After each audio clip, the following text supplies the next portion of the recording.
Welcome back, everybody. Welcome to the Heartbroken and Housebroken podcast. I'm Spiro. Thank you so much for joining me today. I hope everybody had a fun, safe, drunk St. Patrick's Day weekend. I hope everyone was out there drinking their drinks, staying safe, acting like how leprechauns act, and just having a good old time. I had a good time at Looney's Comedy Corner this weekend. All the new followers and subscribers, thank you so much for tuning in. I did have a lot of people ask when this will be on Spotify. I am planning on getting this done by the end of March, having all the episodes up on Spotify, and then it'll continue to be on YouTube and Spotify for your listening pleasure. So updates coming with that. Also follow me on social media if you haven't, at Spiro on That Show. I'm on Instagram, I'm on TikTok, I'm on Facebook, obviously. I'm on YouTube. Follow me on any of those platforms if you want to know most recent updates of shows, my life, and you just kind of want to see what's going on with me. Also, that's how we get a lot of work in comedy, is with our following. So you guys following us really is the best thing to do, is just to help us continue to get booked, continue to get work. It's kind of the world we're in now, where it's a follower game. You know, we're back to this point where you have to have a following. I feel like I'm on the MySpace days again. You know, like every comedian has a top 8 comedian, but it's like just famous people. You know, it's like it's like the Tila Tequilas of TikTok and Instagram now doing stand-up. It's wild. It's a wild time, but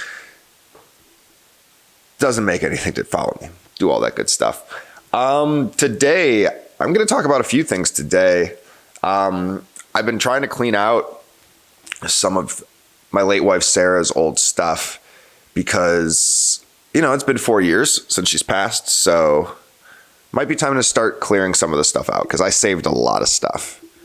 You know, I'm not going to get rid of all of it, because you do have like memories that are attached to certain things, you know, good memories, especially when someone passed away from something so horrible like cancer. You get these like memories, like even though it's like a piece of clothing, you're just like, oh man, this is like one of our good memories.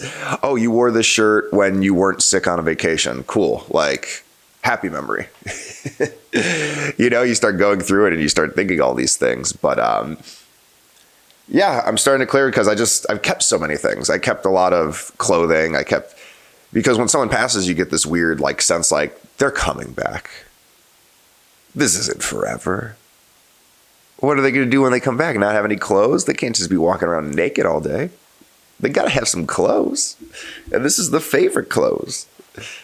You know, it's like the show Love After Lockup. You ever watch that show? Where there's these people in prison for various reasons, and some dum-dum always falls in love with them and gives them all their money and buys them a whole bunch of shit. And they're like, well, we bought them all this because they're going to have nothing when they come out of prison. So they buy them clothes, a cell phone, anything. That's kind of what I feel like. I feel like I have all this stuff just in case she gets out of her life prison sentence. You know, she's not serving life in prison. She's serving in the prison of no life. That's what she is now. And I have all these things because I'm like, she can't just wear her angel gown as soon as she gets back through here. She's got to have clothes that makes her able to go back into society. But then you realize you're like, it's not. I'd be terrified if she walked through the door. She's been gone for 4 years. If this bitch walks through the door, oh my God, I don't even know what I would do. Called a Ghostbuster? I don't even know. What would you do if you had like a significant other or like a loved one that passed, and then 4 years later they just walk through the door and they're like, where's my shit? Like, what? Can you imagine? You know how they do all those sentimental reveals at like basketball games and stuff like that, where it's like a kid's parent, father, mother, whoever, they come back from like Iraq and they haven't seen him in like 10 years. And like, you know, they run and they cry and they hold each other and they do like that's fun when you know that they're alive. If they're dead and they came back, you'd be like, I have some questions. First off, how did you get out? How did you un-ash yourself? Do I need to check the ashes? Do I need to do DNA test? Are you a doppelganger? Are you an evil twin trying to take over the family business? What are you doing? Why are you here? It would be like every terrible TV twist ever. It was a twin the whole time. There were twins. They did it for the insurance money. But you think about these things, you know, when you're grieving, and then it comes to a point where you're like, I don't know if I need all this stuff. You know, I have stuff that's a good memory. And, you know, I have it with my father too. I haven't really gone through that process yet with my father where I feel like I need to get rid of some of the stuff that just doesn't move me forward anymore. But it's a hard process, and it's a hard process to know when to start. You know, I'm not someone where as soon as someone goes, I need to get rid of a semblance of a reminder of them. That doesn't work for me. I know it works for some people. It just didn't work for me. So I held on to things. And now I'm getting to the point where it's that time. And look, I found some interesting things. You know, it is kind of a fun thing to do, is go through your history with somebody. Essentially, by going through their things, you kind of discover who they are. You rediscover who they are. Like, I found one of Sarah's diaries, one of her journals, and I read it, and it's like from when she was in high school and traveled in Spain. And I'm like, bro, no one's ever meant to find someone else's diary. You know what I mean? Like, who reads through people's journals and diaries unless someone's dead? Unless you're trying to like catch them cheating. You're like, I'm going to read your diary like this is the 90s. How dare you confess all your sins in this diary? Put it on a notes like a normal human being. Open up your phone. I think people are remodeling the place next to me. So if you hear something banging, that's what it is. Little knock knocks. But, you know, I'm reading this, and I'm reading it like I'm on the edge of my seat. I'm sitting, I'm reading each page, like, you know, her trysts in Spain and in high school. Man, I'm reading this like a 50 Shades of Grey novel, right? I'm like a 40-year-old divorced woman or a married woman in a terrible marriage reading this, being like, oh my God, he took off her shirt. Oh no, don't do it, Sarah. Don't do it. Oh my God, he made her quiver. Oh my God, I don't know where this is going. I don't want to turn the page. Oh my God, he's putting his lips on her. Oh, he fucked up. Oh, he sucked her nipples too long. I knew that, bro. You fucked up. Loser. And that's what I'm literally like reading her most intimate thoughts and moments from when she didn't even know who I was. So like, you really get to see the sense of a person. But then like, I've read other things like her college papers and everything like that, where you see like where I don't want to say her sweetness developed, but her love for education developed. She wrote a thesis paper about how she grew up and the struggles that she had in her family, and how teaching gave her the outlet to kind of give what she never had in childhood. And it was a very beautiful piece. So, you know, you're reading about some foreign dude kissing on your lady, your former lady, and then fucking it up. And now you're reading like the groundwork for her career. I also found a dildo.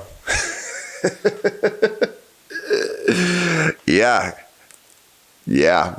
And I could tell, I'm an expert on looking at dildos, and I can tell when's the last it's been used. I'm a forensic scientist with dildos. My expertise is when the last time they were used. You know, I'm like a dildo forensic scientist. Just reading through diaries and dildos to solve crimes. Oh my God.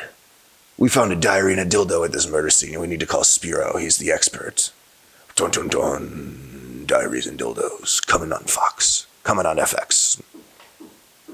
That'd be a wild show.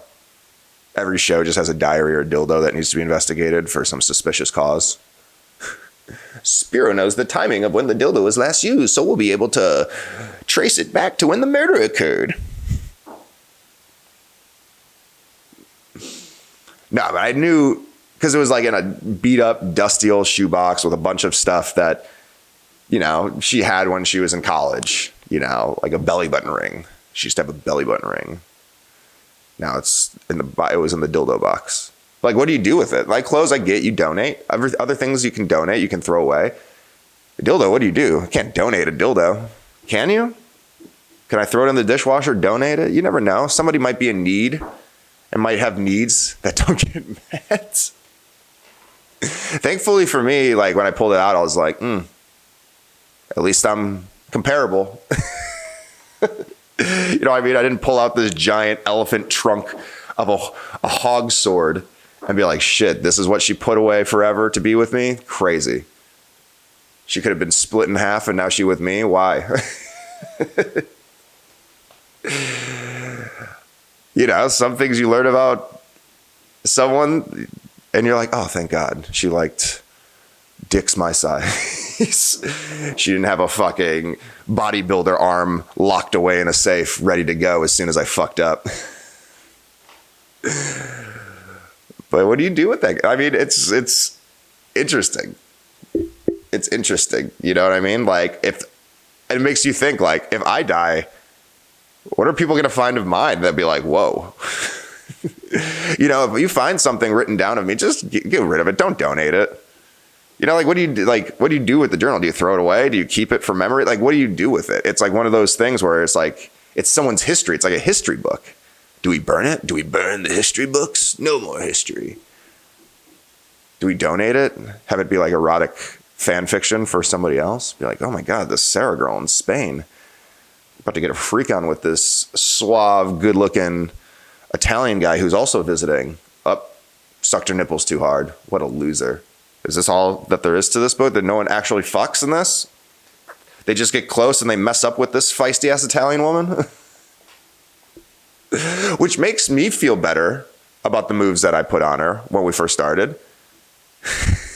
Because I'm literally reading her rip apart these dudes. And then I'm like, well, didn't rip me apart from my loving. But it's fun to go back on those memories, and it's fun to like learn new things about your significant other that you didn't know, you know, and she's gone now and I'm moving forward and I'm trying to continue to discover my life and live my life post this tragedy. But it is part of my history, and she is something that will always live on in my memory. And even though I'm moving forward, even though I'm, you know, metaphorically getting rid of things, or I mean, not even metaphorically, I'm actually getting rid of things, that it's good to kind of just go back and remember these memories because there were good times. You know, when you have something that's so tragic, it's so easy to focus on the bad times because your mind, your mental health, it goes to like those traumatic moments. That's a lot of the time that I have trouble with when I do think about her or I do have these moments about her. And it's probably why I have a harder time grieving that whole thing than I did with my father, because my dad, he passed suddenly, but we had really good weeks before that. We had a lot of fun. We went to baseball games. We went to families' weddings. We traveled. Like, we did a lot of fun things together as a father and son, where, you know, Sarah had 4 years of just a lot of sickness, a lot of pain, a lot of misery, a lot of sadness. So it's hard when you're trying to move forward because you don't want to think of the painful experiences, but like they're there. So how do you get through them? Therapy, obviously. Antidepressants help. I did EMDR. I talked about that on a previous episode, which, again, if you guys are new, I talk about all these things that I've done as a young widow to try to continue my life forward and move my life forward. EMDR was a wild thing. If, again, I have an episode, I'll link it probably on like one of these little upper link things, where it's like a form of therapy where they literally walk you through your really traumatic moments to a visceral level, and it pushes it back into your brain where you like don't feel its immediate impact. Like, it doesn't feel like you're in the moment. All those things help, but there are other things that you can do. You know, I think going through all of her stuff and planning on donating it is a tough task. It's emotionally draining. It's emotionally fucking, like, again, you're remembering good, you're remembering bad, you're remembering your whole life together. But then it comes to a point where You're like, it's time to move on. It's time to, she's not coming back. It's not love after lockup. She didn't serve her nickel. She didn't serve her nickel. She's not getting out for good behavior. She's not, going to be on parole. She's gone. And that's like still to this day, that's a fact that's just hard to get over for me. That someone that I cared a lot about is just gone. When you're divorced, when you break up, when you're all that, it's a weird thing because you can still see this person's active life. Like there's no more active life. So you kind of are a little bound to the past because that's all you have of that person is the past. You don't have a present. You don't have a future.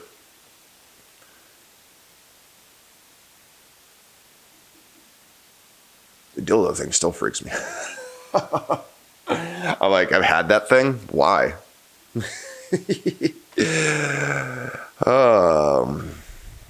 God. Looney's was fun.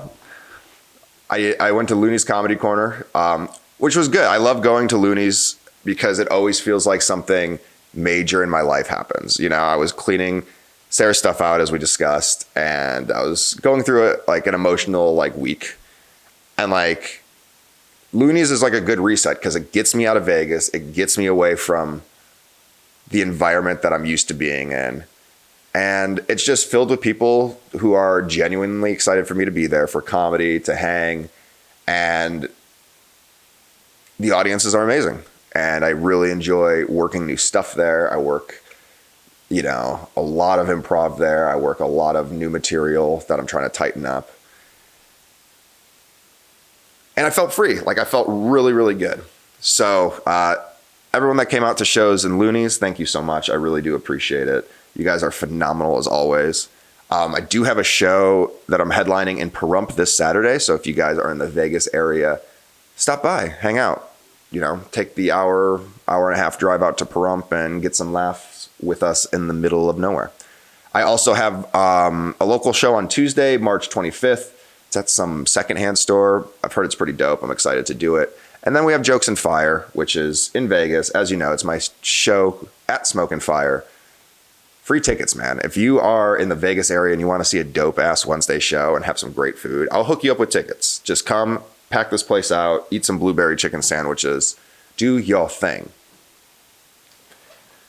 And also, UNLV hockey, man. Congratulations. You guys made the national championship for the second year in a row.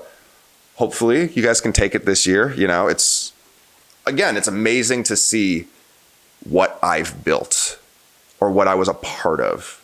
And it's continued to be built up by people that I was friends with in college. And we started this thing and we wanted to play hockey after our real careers ended in hockey. And we started this up and now it's really flourishing. So proud of you guys again. Kill it. Go take it. Go Rebels. All that good stuff. This episode, we're going to keep short today. I have a lot of stuff to do. I got my teaching license approved. So now I have to do all the courses and everything. So your boy's officially going to be a teacher during the day. I'm going to be teaching improv and public speaking. So that's exciting because now I get to use my skills and use my talents for a good purpose and still do comedy. I think that's something that you really search for when you lose somebody, is you search for purpose. You're like, why them? And why am I here? What's my purpose? They had a purpose to be here. What's my purpose? And you search for these things. And it's a hard journey because you're like, you put this person on a pedestal, you're like, look at all the wonderful things they did with their life. They accomplished so much in their life. What have I accomplished? What have I done? Or what impact am I making on the world? Even after my father, I was like, what am I doing with my life? You see everybody's life laid out in front of you when they die. You see all their flaws, their good, their bad, their successes, their failures. And then you think, you're like, what am I doing? If someone were to lay out all my stuff, what would it be like? If someone were to lay out all my belongings and be like, this is Spiro's life, what would it be? Comedy, goldfish, some short films, podcast. I know I've lived a great life and I know I've done a lot of things, but there's times where you want to feel like you have more of an impact on your life. And I'm so excited to start teaching because I know I can make a difference in the world. I know that I can teach kids tools that they can use for the rest of their life, how to speak, how to think on their feet, how to conflict resolve, how to, just work in a public work setting and be a normal person and how to hold conversation. All these things are so important. And I'm thrilled that I get to start this new journey. No more casino industry for your boy. Your boy's a teacher and a comedian. So that's been it for this week's Heartbroken and Housebroken episode. Again, I appreciate everyone who tunes in, all the new followers. Welcome on board. Welcome to the madness, sadness, the guru of grief, the hero of heartbreak. This has been the Heartbroken and Housebroken podcast. Again, I've been Spiro. If you don't have social media, don't have me on social media, please do follow me at Spiro in that show, Spiro in that show. Until then, guys, have an excellent rest of your week, and I will see you all next week on the next episode. Bye, everybody.